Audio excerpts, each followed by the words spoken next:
In this video, we're gonna weave something with this hand spun yarn I made a couple videos ago. So let's get started. All right, I have some thoughts about what I want this piece to be, sort of. As always, I come in with loose ideas and I try to let the piece kind of create itself. But I am gonna use this other one as inspiration, and I just kind of wanted to show you what I'm thinking. So I have these little wood canvases. I like to put things on this end. Some people think that's weird, but this time I'm gonna put it inside the frame so long as it actually turns out to be the correct size to do so. I was trying to envision what this piece was gonna look like without the fringe, without the dowel, and I grabbed this one, which I made quite a while ago. I figured this would be a good way to sort of envision it. And I think cropping it this way and looking at it, I'm like, this could look really cute in this frame. So basically what I wanna do is I wanna use the hand spun yarn for half the piece, and then I want to figure out the sky and sort of the background in the second half of the piece. But something I ran into when I've been making these pieces is I've been weaving in the hand spun yarn first and then the sky and then working on the sky. And then what happens is that I'm kind of working over top of this hand spun yarn the whole time, and it does sort of make it get floofed up a little bit because I'm sort of agitating it slightly as I work. So my thoughts are, because I know how these pieces can go now since I've made a few, that I'm actually gonna work on the sky first and then weave in the bottom half later. The other advantage I can foresee with doing it this way is that when inevitably this part shrinks a bit because of all that needle felting, because when we needle felt, it basically tangles up the wool and it gets tighter and tighter the more that you felt it. So it does have a tendency to sort of shrink. So I'm wondering, now I think I was kind of able to stretch this one out a bit, but I'm wondering if I do that first and then weave in the hand spun, if that will actually just be better overall, because then the hand spun is woven once the warp is already sort of sucked in a little bit, if that makes sense. So we're gonna give that a try. So just like with the other piece, I actually used this worsted weight, I think it's a wool blend, yarn, and I wove that first and the needle felted over top of that. So I do want to do that again, and we're just gonna figure this out. So what I'll need to know is the opening of this little frame situation. So it's about 5 3/8, 5 1/4 even. It's kind of a little over 5 1/4 inches by exactly 5 1/4 inches wide. So basically what I'm gonna do is I'm going to make my warp a little bit bigger than this. Unfortunately, I'm just not totally sure how much bigger to make it than this. So I guess this is gonna be a good test. And if all else fails, I can display this in a different way, but I'm just gonna have to kind of guesstimate how much the needle felting is actually gonna make this shrink. I'm using 4/8 cotton this time because I'm not wanting to see the warp strings in the end, and because I'm not hanging this on a dowel, hopefully. And so whereas this one, I chose to use linen warp string because I really love the way that it looks at the top. So, and on a dowel, it's a little bit more subtle than an off-white, but because the goal here is to have the warp string completely hidden, so I'm hoping that using the off-white and a thinner warp string will just help it disappear a little bit more. I'm not entirely sure what the very top is gonna look like, but we're experimenting, so we're gonna figure it out. So we're gonna go ahead and just warp this until it's a little bit wider than the opening of my frame canvas situation. I'm gonna go with 25 warp strings. Now this is an odd amount of warp strings, but because I'm not going to hang this from a dowel, I'm determined to get this to work inside the frame. I'm not gonna worry about having an odd amount of warp strings because I won't be hanging it from the loops. So I'm gonna go ahead and cut this off, and I'm gonna tie off the warp right here. and then cut off the excess just so it's out of the way. Now, I know this piece is quite short, so I don't need to worry about how thick this cardstock is at the bottom. I'm just gonna leave it pretty thick because literally this piece will just go to about here. Now that I have my warp on and my cardstock woven in, I'm gonna go in with this worsted weight yarn and I'm gonna just do plain weave until I've reached approximately half of that little frame. I'm not gonna worry too much about exact measurements because I know that this section of the piece will shrink and I can fill in the rest of the length that I will need with the hand spun yarn later. I'm gonna go ahead and do a twining stitch, which this will be the top of the piece, technically speaking. And I like to have that twining stitch in there to really secure everything. But that being said, because this is going to have a lot of needle felting, the twining stitch isn't super necessary, but it does give a cleaner look to the top.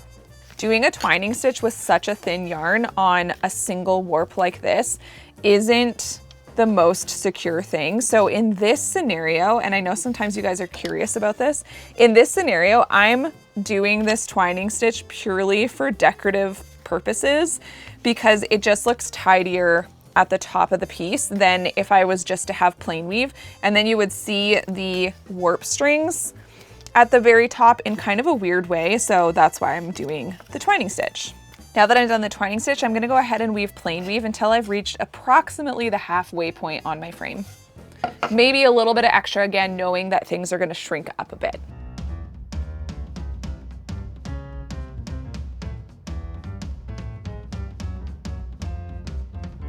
Sometimes I swear to God, the yarn has a mind of its own because I'm like, how did this get tangled this way?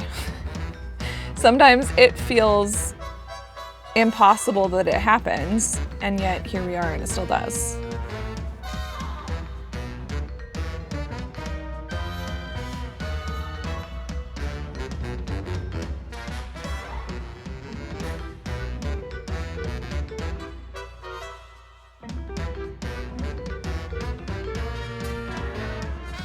Okay, so I'm just under 3 inches with the height of this section. And I think I'm gonna call that good just because I still only have a total of 5 1/4. So I don't want this to end up being like the whole piece, not that it's going to, but I wanna make sure I'm leaving space to have this yarn shine as well. So I'm gonna leave it there and I'm gonna go ahead and trim off this excess. And then I'm gonna flip this around, tuck in the ends, and we can get started with the needle felting. So I'm gonna go ahead and prop up my loom so that I can start needle felting. And I am gonna go ahead and turn it this direction, at least to start with, because this is the top of my piece. So I wove it upside down, but this is the top. So I'm gonna grab a couple of books, and I'm really going to use this piece as inspiration for the sky. It's gonna turn out a little bit differently because that's just how this goes, and I'm not trying to replicate this one, but it is a good place to start and to just look at for inspiration. And it's kind of nice when you can like take inspiration from your own work because I feel like it just helps it to continue to evolve in a really nice way. So I always have some of my smaller, more scrappy pieces of merino wool roving in a separate bucket. And so I'm gonna start by grabbing pieces out of here because they're gonna be shorter ones. They're gonna be not super useful in terms of being able to weave with them. So this is a good way to use them up. Oh, and I literally have a yarn or a wool color called Sky. And I don't know that I've actually used it in a project yet. So I might grab some of that as well. Okay, so this is my Sky wool, and it's sort of a mixture of, it is a mixture of multiple shades of blue. Now it is pretty intense compared to this one. So we'll see how much I actually use of it, but I do think it's really pretty and it kind of goes well with this green.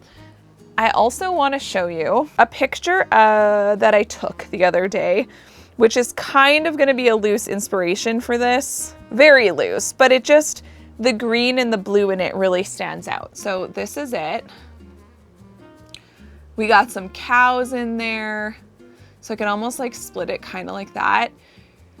I want to attempt to put the cows in this piece as well, but we'll see how it works out. I'll probably just have to try it and hope for the best. Yeah, this is kind of the inspiration. So I can use this loosely. I don't want to try to like replicate this. We're just going on vibes, to be honest. I'm sorry if you think that word is really overused, but it's like a great descriptor for that. It's like I want it to have a similar feeling to this photo, but I don't want to try to replicate this photo. I am working with woolen yarn. I'm not trying to make photorealistic paintings of real life situations, if that makes sense. So that's loosely going to be my inspiration, but essentially when we really break it down, we're talking there's going to be a blue sky with some clouds in it. There's going to be a foreground of greenery, of grassy fields. And then there's also hopefully going to be some cows. Now I do have to decide whether or not I'm going to do this tree line that's also in this photo. And to be honest, I'm not totally sure about that. I could take inspiration from this piece and do some trees up here. We'll see. Again, this is just the starting point inspiration. I really like to have that, but to also allow myself to just take this where I want it to go, whatever feels right.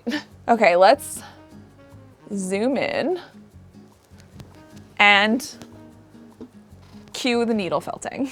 So if you've never needle felted, I'm going to link a video right here. And it's gonna give you sort of the basics on how to needle felt on your weaving.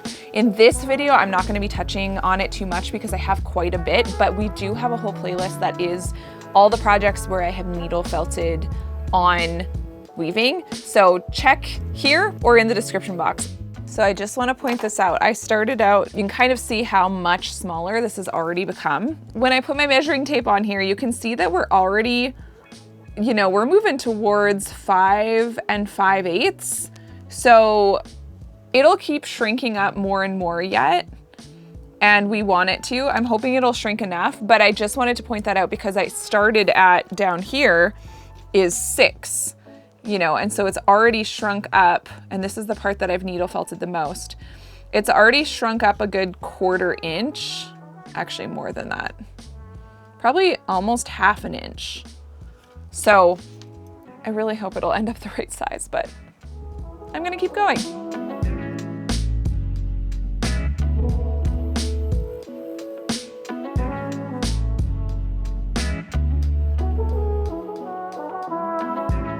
So now that I've kind of established some of this felt, I'm gonna actually take this out because I don't really need it anymore. It's gonna stay pretty well in place. And now I don't have to risk poking my cardstock, which I've already done only once, but that is going to probably cause my felting needles to break. So I don't want to do that.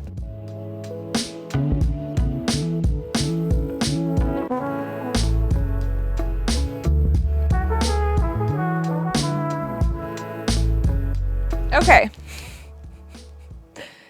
I'm not really loving what's happening here. I was trying to look at this picture and like, I'm realizing how much there is like sort of shadow in the clouds, but it's not really, I'm not sure it's translating how I want it to. Maybe this blue was a bit of a mistake. Let's take that out.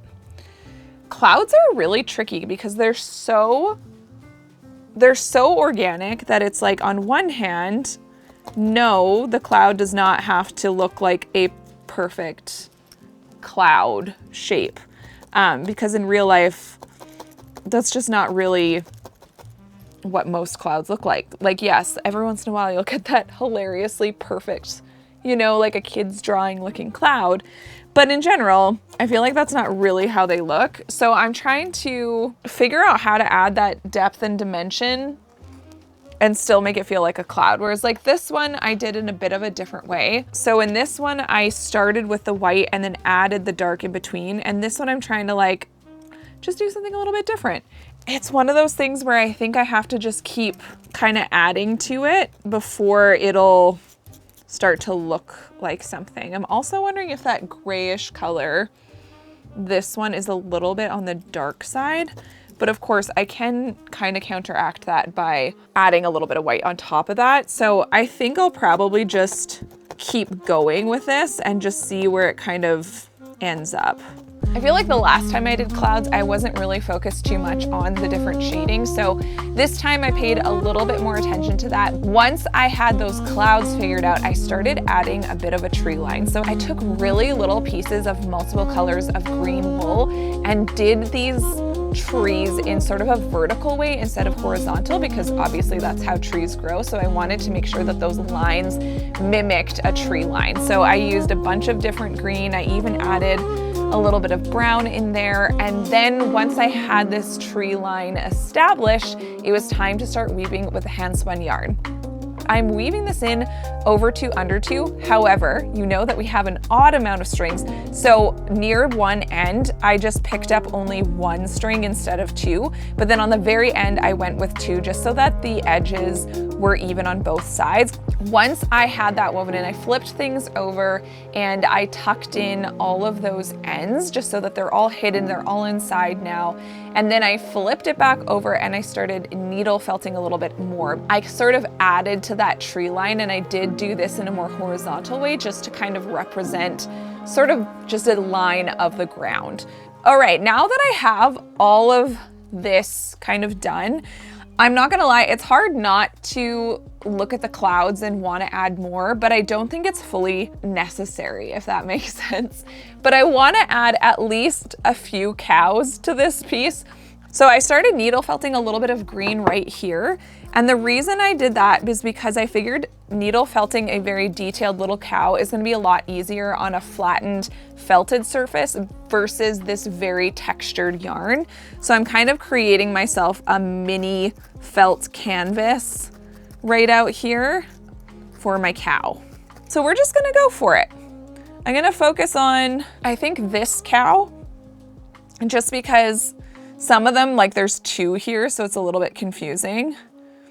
And then this one is kind of angled at a more complicated way. And I'm like, you know what? This is my first time attempting sort of like an animal in one of these pieces. So I want to kind of keep it easy. I don't know how much I'm gonna need. I can always add more, so we'll start with just a little bit. And maybe I should make this green space a little bit bigger. Obviously you want to keep the cow pretty small. So in this picture, the cow is kind of more like maybe half the height of the trees. My trees are a little bit shorter, so I'm not going to worry too much about that. But I do want to at least somewhat pay attention to those proportions, but I'm also not that concerned about it because it's like, this is not a photorealistic piece. So just like I do with most shapes, I'm just gonna start sort of a general shape. So we've got, this will be the body of the cow. I can add the legs later. And I might wanna go in with just my smaller needle. So what I wanna pay attention to is it's sort of like she's flat across the back, and then we're gonna angle this down to where her little head is. Little cows have big heads. So we have like a general shape there, and then we sort of have a divot, and then her ears are kind of poking up a bit. I think much like clouds and things and trees, this is gonna be more of a general shape, and it doesn't have to be like intensely accurate for you to know what you're looking at. And I think the legs will kind of bring it all together. Okay, I just want to point out that sometimes turning everything upside down, I just needed to like needle felt from a different angle, and so I turned everything around, and I'm actually finding that my brain is like seeing this shape in a whole new way by flipping it upside down. So that might be a good strategy. If you're finding it tricky to replicate a shape, maybe try that. Just turn it upside down and see if it helps.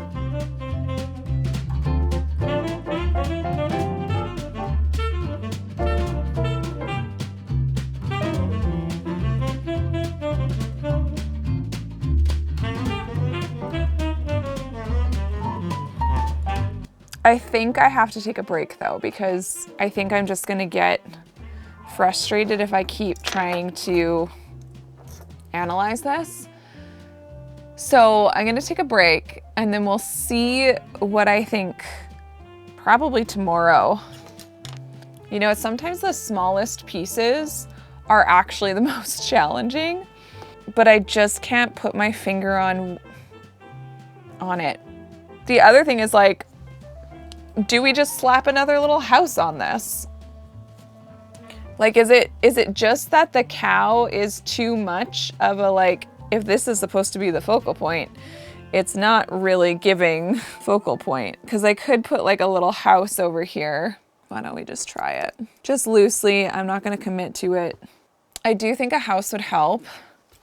And then what if I also add in a bit of a fence, because there is a bit of a fence in the photo. If I lay the fence posts so they're kind of lined up with the warp strings, I'm wondering if maybe that will give it a little bit more stability. So I'm gonna just go ahead and try that and let's see what happens. I already feel like that looks so much better. And I hope that this dark color was a good choice. I didn't want to make the fence post the same color as the cow, because I do think that a thin line like this with that lighter brown would not stand out as much. So that's why I thought this dark brown was probably a better choice. Now, again, I need to pay attention to this. So that's sitting at 5.5 still. So this is still gonna get squished up. So I might need to make the fence post just a bit longer than I think I need to. And I think the other trick with this fence is just to not needle felt it too much. So just a little bit so that it's not just gonna, like, you know, flop off the loom when I pick it up, which it's definitely not. So that's gonna be good enough. So now the next question is the horizontal part of the fence. Should it also be this color or a different color? I think just this color. I think it'll blend in a lot nicer. Let's go all the way across.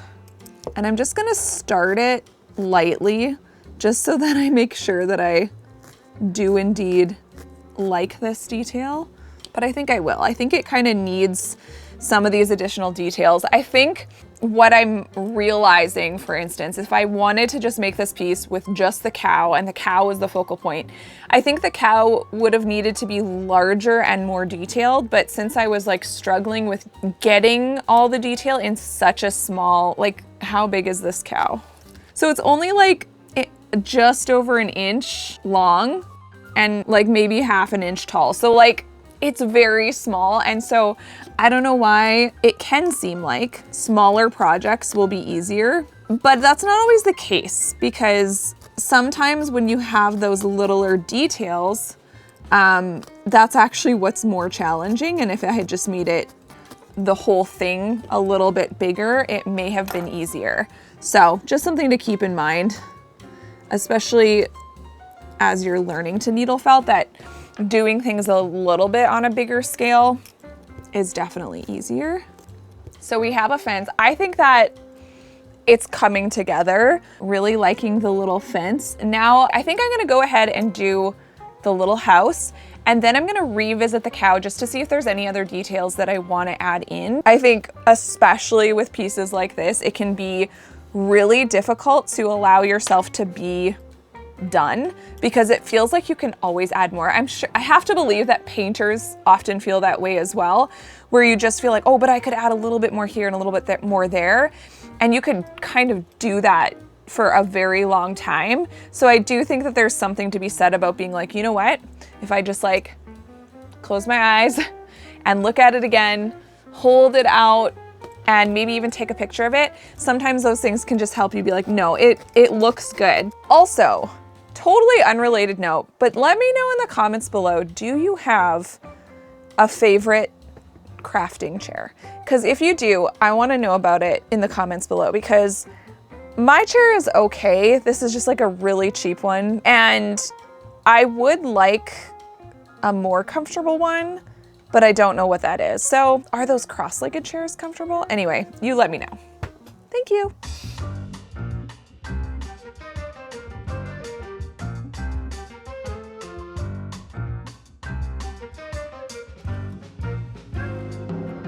Okay, update.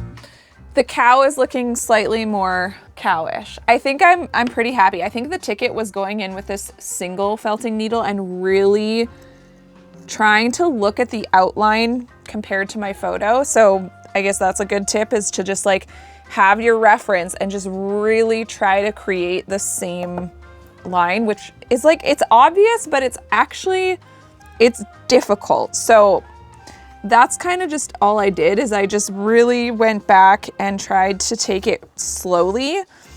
And I'm just now working a bit more on the head so that I can make sure that it's kind of looking right. I'm calling it. I'm calling it done. Let's get this off the loom and attempt to put it in the frame. I'm gonna just take this completely off the loom first and then just kind of see where I'm at.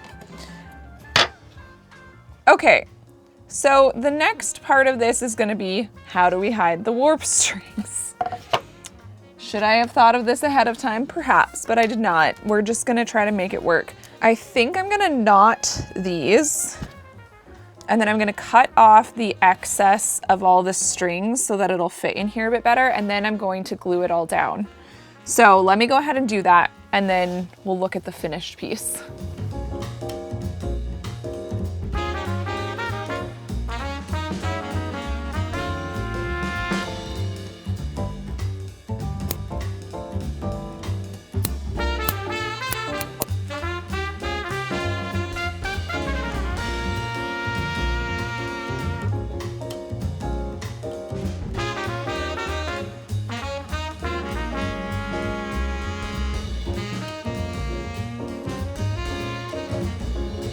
So I think this all worked. I'm gonna be leaving these strings kind of long just in case I need to adjust them again. But they're all gonna be tucked into the back. I know this looks like kind of crazy, but it is what it is. Basically, I just wanna be able to yank on them a little bit more right before I glue this in. And I think what I'm gonna do is I'm gonna go ahead and start at the bottom for gluing. So let's make sure I have lots of glue sticks. Okay, here we go. It's always frustrating how fast you kind of have to work with hot glue. So now I'm just going to lift this up.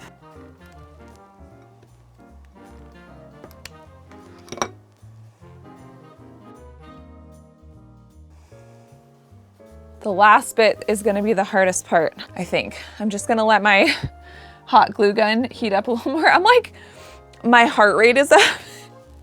Because this is sort of the part where it's just like, if you mess it up now, it's kind of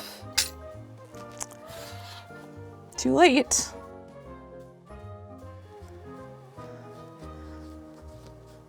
All right, you guys, it's all done. So let's have a look at the finished piece.